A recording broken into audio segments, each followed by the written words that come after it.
오늘 아침 함께 묵상하실 하나님 말씀은 다니엘 12장 5절부터 13절까지입니다.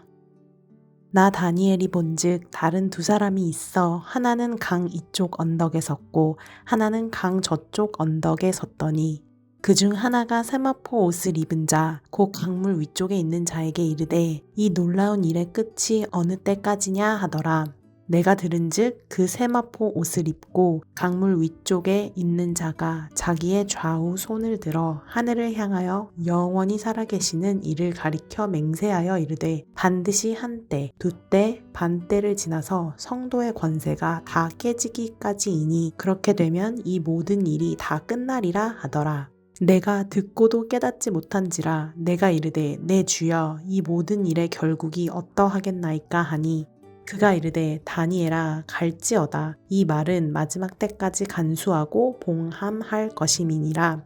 많은 사람이 연단을 받아 스스로 정결하게 하며 희게 할 것이나 악한 사람은 악을 행하리니 악한 자는 아무것도 깨닫지 못하되 오직 지혜 있는 자는 깨달으리라. 매일 드리는 제사를 폐하며 멸망하게 할 가증한 것을 세울 때부터 1290일을 지낼 것이요. 기다려서 1335일까지 이르는 그 사람은 복이 있으리라. 너는 가서 마지막을 기다리라. 이는 내가 평안히 쉬다가 끝날에는 내 몫을 누릴 것임이라. 아멘. 오늘은 다니엘서 마지막 본문을 살펴봅니다. 다니엘서는 마치 신약 성경의 요한계시록처럼 고난당하는 교회를 위한 매뉴얼을 제공해 줍니다. 본문이 제공하는 정답을 보며 예수 잘 믿는다는 게 어떤 건지 많이 생각하게 됩니다. 예수 잘 믿는다는 것은 어떤 걸까요? 뭔가 특별하게, 특출나게, 예사롭지 않게, 화려하게 무엇인가를 해야 하는 것은 아닙니다. 예수 잘 믿는다는 것은 어떤 의미에서는 끝까지 견디는 것이지요. 하나님의 백성은 예외 없이 역사 가운데에서 아주 무서운 반대 세력에 직면하게 됩니다.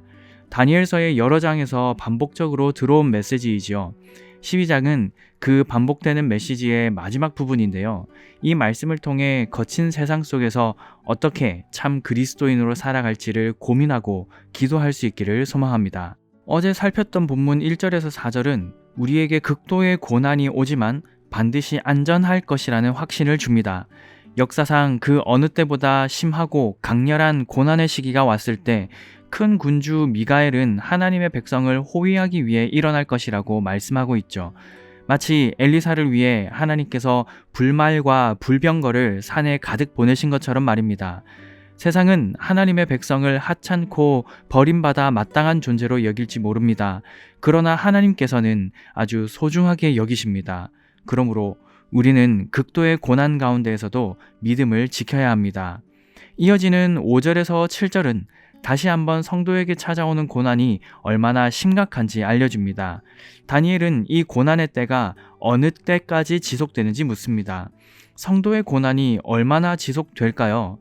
정확하게 언제까지인지 알 순 없지만 한정적입니다. 언젠가는 끝납니다.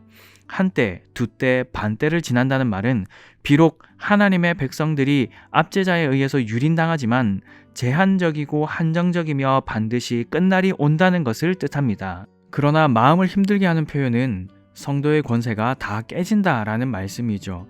이 표현에 대해 스튜어트 올리오트는 다음처럼 말했습니다. 역사의 한 시점이 되면 어둠이 진짜로 승리를 거둔 것처럼 보일 것이다. 마치 적그리스도가 영원히 지속될 것처럼 보일 것이다. 교회에 대한 표지가 더 이상 존재하지 않기 때문에 교회가 완전히 사라진 것처럼 보일 것이다. 상상이 되시나요? 교회는 가장 고통스러운 때를 분명히 맞이할 것입니다. 반드시 옵니다. 그러나 그 고통도 언젠가는 반드시 끝이 날 것입니다. 한편 이 말씀을 들은 다니엘은 8절에서 이렇게 반응합니다. 내가 듣고도 깨닫지 못한지라 내가 이르되 내 주여 이 모든 일의 결국이 어떠하겠나이까 하니. 다니엘과 같이 경건한 사람도 깨닫지 못했습니다. 기가 막혔을 겁니다.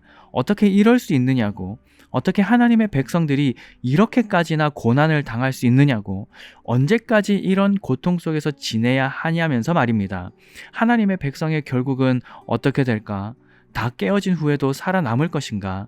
아니면 진리를 위해 무익해 보이는 투쟁을 하다가 그렇게 사라질 것인가?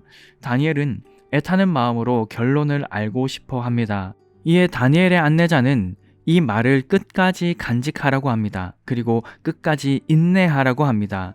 11절은 참된 예배를 억압하는 행위와 거짓 예배를 강요하는 행위에 대해 말하고 있습니다. 일전에 셀류커스 왕조의 안티오쿠스 4세 에피파니스에 대해 들으셨을 것입니다. 하나님의 전을 더럽히고 하나님을 경멸하였던 사람입니다. 11절이 그를 가리킨다고 보기도 하지만 저는 그 사람 이후에 또 다른 인물로 보는 것이 더 합당하다고 생각합니다.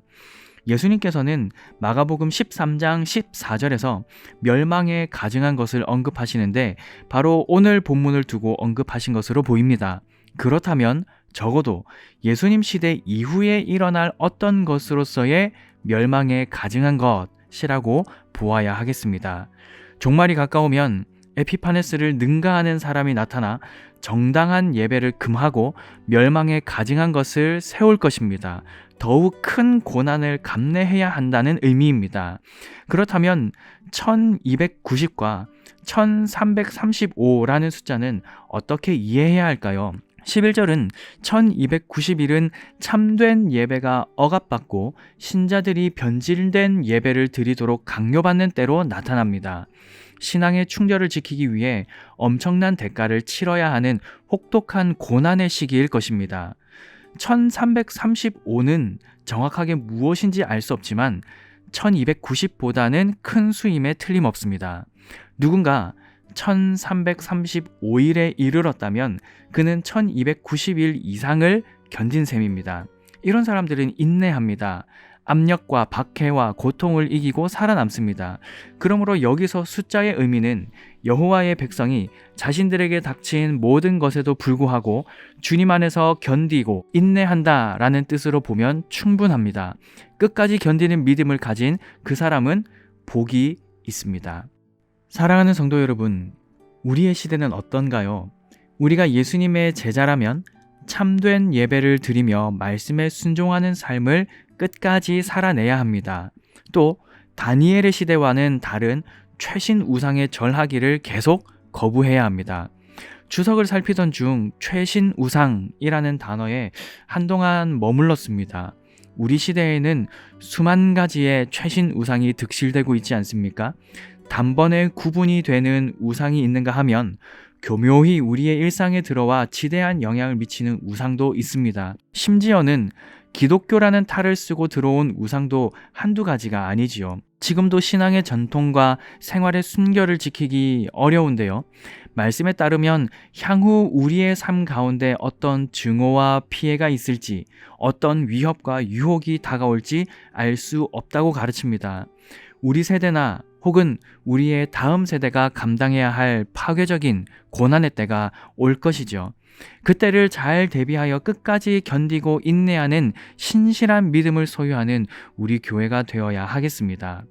우리가 이 믿음을 가질 때 얻는 유익은 무엇일까요? 12절에 그런 사람은 복이 있다라고 하셨는데 도대체 어떤 복일까요? 하나님께서는 13절에서 다니엘에게 마지막까지 기다리라고 말씀하십니다.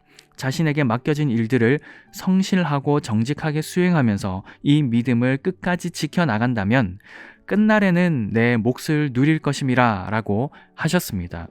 여기서 내 몫으로 번역된 단어는 여호수아 14장에서 21장에 25회 이상 사용되었습니다. 할당된 곳이라는 의미로 흔히 부족이나 집단에 할당된 지역이나 성읍을 뜻합니다.